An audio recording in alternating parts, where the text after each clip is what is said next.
So, iba't iba man ang uri ng ating audio mixer, no? Lakas, no? So, alam nyo, may mga pambahay talaga, no? Merong mga talagang pang-event na audio mixer, lalo na yung mga gumagamit ng digital, yung talagang ang presyo, 30,000, 20,000, 10,000, di ba may mga audio mixer na gano'n? Siyempre, alam nyo kapag ganung bumili kayo ng mga mamahalin, merong mga extra features or kumbaga sa mga pagkain natin, may mga secret recados 'yan, no? Pero kung tipong mga kagaya ko, no, kagaya ng binibili ko or yung ginamit kong audio mixer, abay mumurahin lang 'yun. Yung mga audio mixer na ginagamit ko pang event. Pero kita mo, nakakaraos basta tama ang setup, basta maayos kang gumamit, basta tama ang pihit, napaka-importante 'yon. Abay talaga magpapasok sa atin ng pera 'yon kung nagsa-sound system rental tayo, no? Kung mga pambahay lang, kita niyo mga ganito, no? Kadalasan niya sa simbahan namin, ganito yung ibang ginagamit. Or sa mga event, kung may live band, acoustic band, pwede niyo nang gamitin itong mga ganitong 7 channel. Ang dami po kasi sa mga social media na nabibili nito, lalo na po sa TikTok account ko. Yun, i-search nyo lang yung Johnny Luha sa TikTok account ko at makikita nyo po lahat ng item na pinopost natin. May mga yellow bag yon or yellow basket na pwede kayong mag-check out, no? So, kagaya ng ganito, so, ang lakas, no? Hindi ko lang mapatuloy yung song kasi nga napakahigpit po dito ng ating copyright. So, alam niya may nakikita kayo ditong insert. Lagi ko naman tong kino-content or lagi kong dinidiscuss sa inyo, no? Paulit-ulit ko na nga dinidiscuss, no? Meron tong nakasulat na insert, no? Hindi po kayo dito maglalagay ng microphone. So, kagaya niya, nakalagay ako ng microphone. So, testing natin. Okay? Sound check. Hey, sound. Hey. Yung speaker ko, kung napapansin ninyo, ayun, nasa likod ko. Ayan, yan. At saan na ba yan? To. Okay? So, kung napapansin nyo, ayan lang yung speaker ko. So, bakit walang feedback, Johnny Luha? Pero ang lakas. Sa personal po, malakas po yan. Kung nandito lang kayo ng personal, no? At ito yung aking ginamit na amplifier. Okay? So, yan yung ating ginamit na amplifier dito na makikita nyo rin sa ating TikTok account.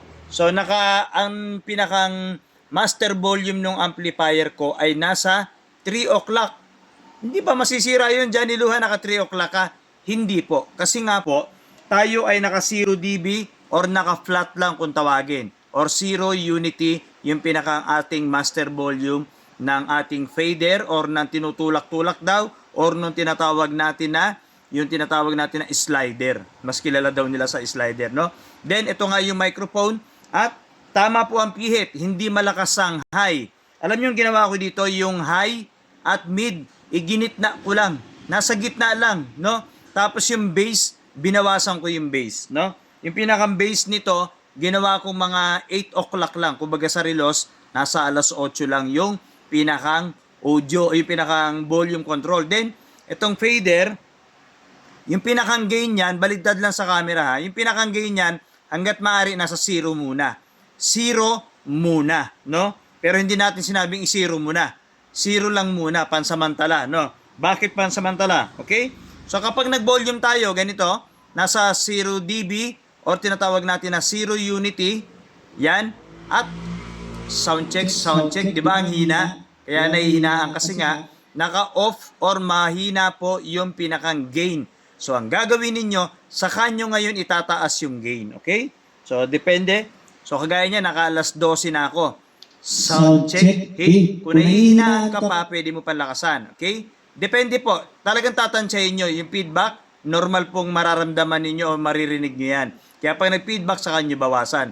Okay? Sound check. Hey. Nakita nyo, nasa likod ko yung speaker pero walang feedback. Di ba? Kasi po, tama po ang pihit na ginagawa ninyo or gagawin natin. Okay, uulitin natin. Yung pinakang master volume ng ating amplifier na ginagamit ay dapat po hanggat maaari nga nasa alas 12 lang yan. No? 12 o'clock or 3 o'clock po yung pinakang master volume. Then, yung pinakang treble niyan, ito yung pinakang treble, nasa gitna lang yan, alas 12. Then, yung bass, nasa gitna lang din.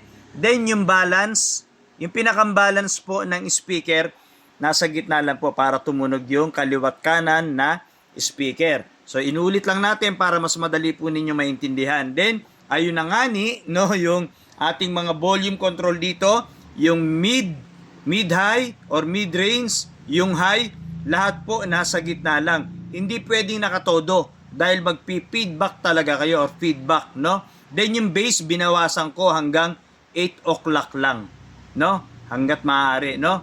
Tapos ito nga yung fader, okay, itong pinakang fader niya nasa 0 dB or 0 unity. Huwag nyo isagad, no?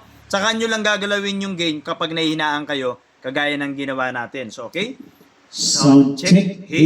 Nakita nyo, sa likod ko lang speaker ha. Ang niload ko doon ay D15 na ating speaker na 3-way. So, yun po ay 2,200 watts na PMPO. Ay mababarangay na talaga kayo kapag yan din ang ginamit ninyo, no? Sa mga videoke player, kadalasan PMPO yung ginagamit.